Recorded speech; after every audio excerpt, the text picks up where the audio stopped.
President Biden is going around the world asking other countries to pump more gas to replace Russia's, right? Unfortunately, some of the countries that could help America apparently won't pick up the phone. Iran fires 13 ballistic missiles at a U.S. consulate, and Saudi Arabia and UAE leaders won't answer Biden's phone calls. Hey guys, my name is Jason Wesley, and this is not a podcast. Now, before I get into the latest with Iran, there was a survey that found that if the U.S. were attacked today, like Ukraine was attacked on our homeland, a majority of Democrats said that they would flee.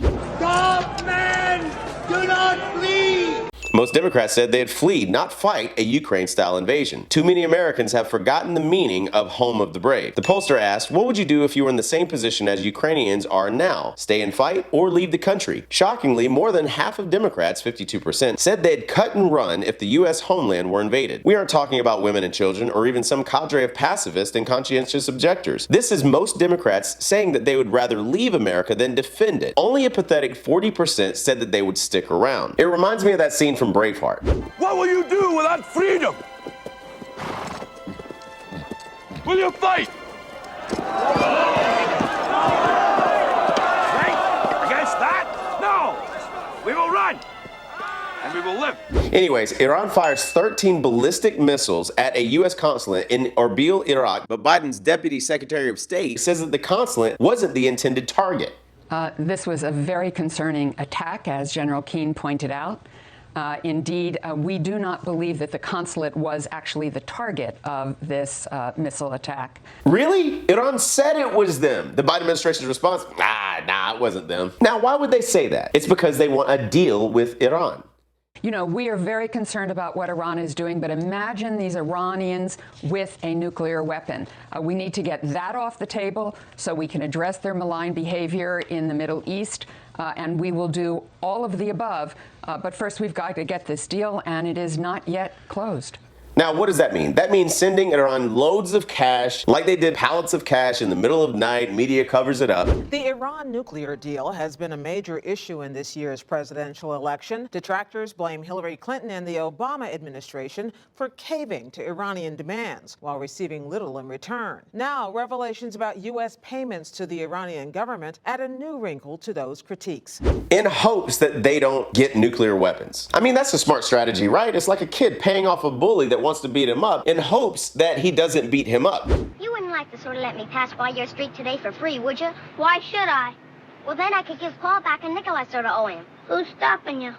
Well, if I give him back his nickel, and I have to give you a nickel for passing by your street, I ain't gonna have no nickel for milk. And boy, Sheldon, it ain't easy getting a peanut butter and jelly sandwich down dry.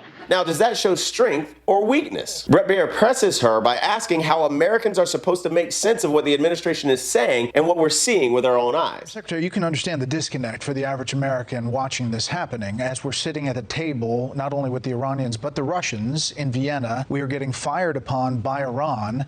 You're saying the target wasn't the U.S. consulate, but that's where it ended up. Help people square this circle, because it doesn't seem like a lot of people think that we should be doing that. It's hard to understand. I appreciate that. But here's the deal.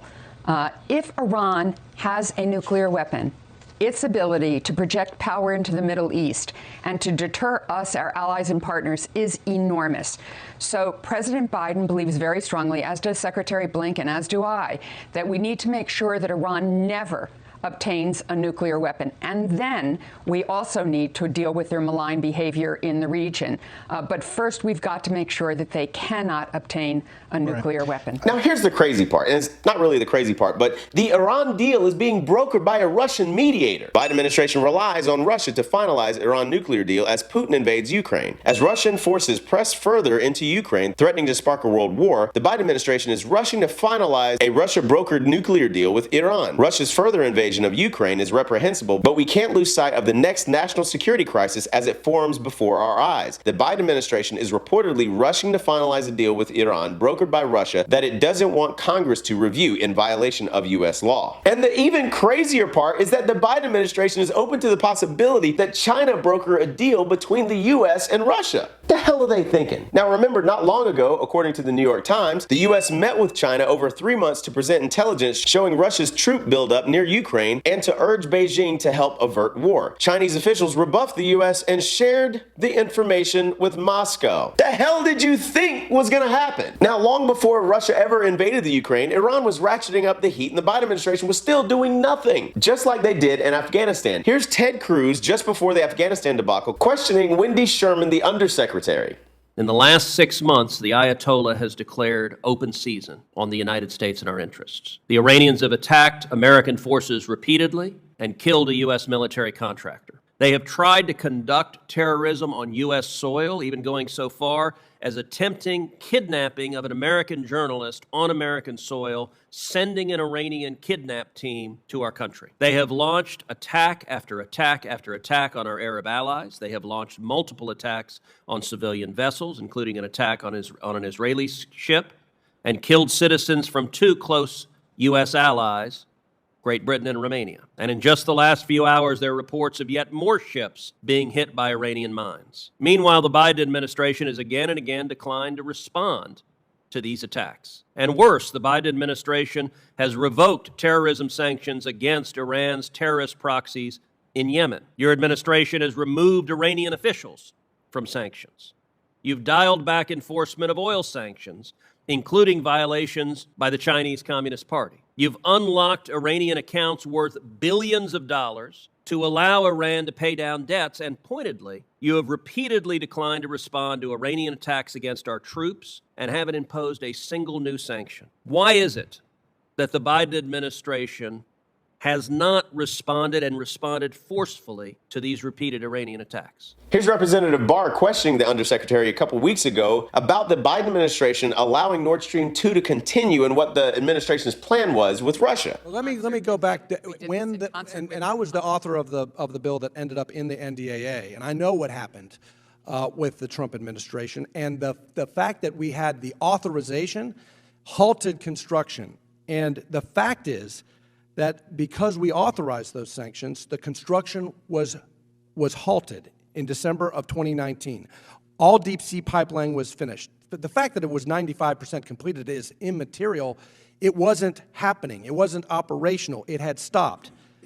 But the construction resumed on January 24th, 2021, 4 days after President Biden took office. I believe, with all respect, that the decision to waive sanctions without any reciprocal commitments from Putin was a signal to Moscow that Ukraine was fair game. Weakness invites aggression. It's about Afghanistan. It's about a non-response to the Colonial Pipeline hack. It's about waiving sanctions on Nord Stream 2. It projected weakness.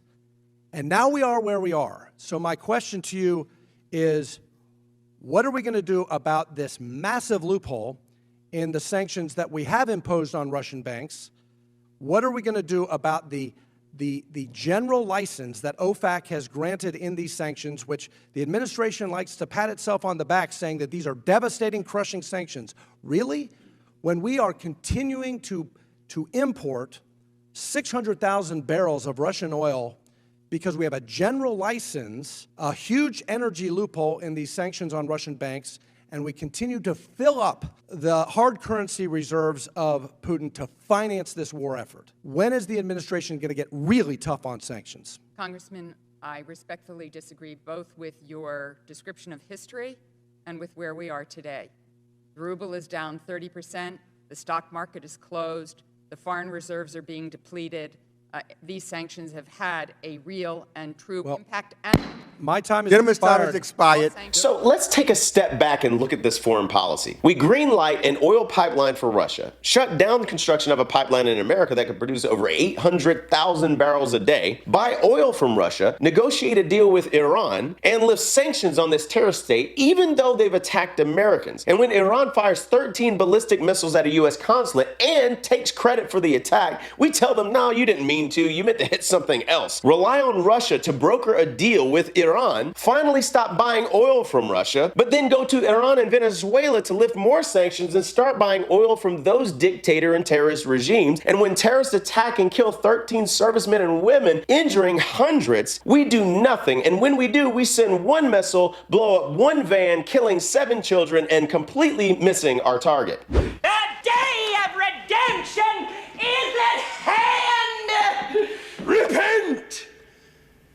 and thou shalt be saved.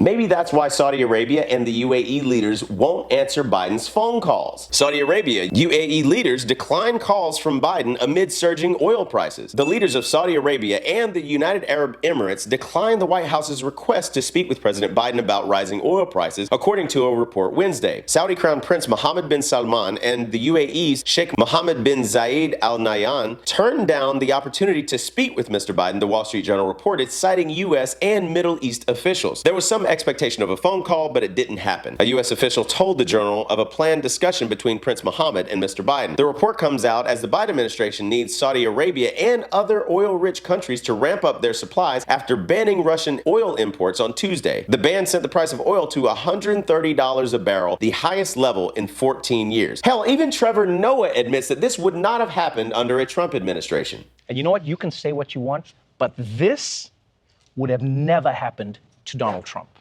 Never. No one was ever ignoring Donald Trump's calls. Yeah, because if you ignored Donald Trump's calls, you didn't know how he would respond. Maybe he'd send an angry tweet, or maybe he'd just ban your country from everything. You don't know. That's why I bet in these situations, Biden actually wishes that he could hire Trump to step in as president wildcard. Just keep everyone on their toes. Because if Trump was calling, you best believe the UAE, they'd be racing to pick up the phone. Oh, Mr. Trump, we're here, hello? Too late, Ahmed. You made me wait 2 rings. We're bombing the UAE and the UFC, just in case. This administration is full of a bunch of stupid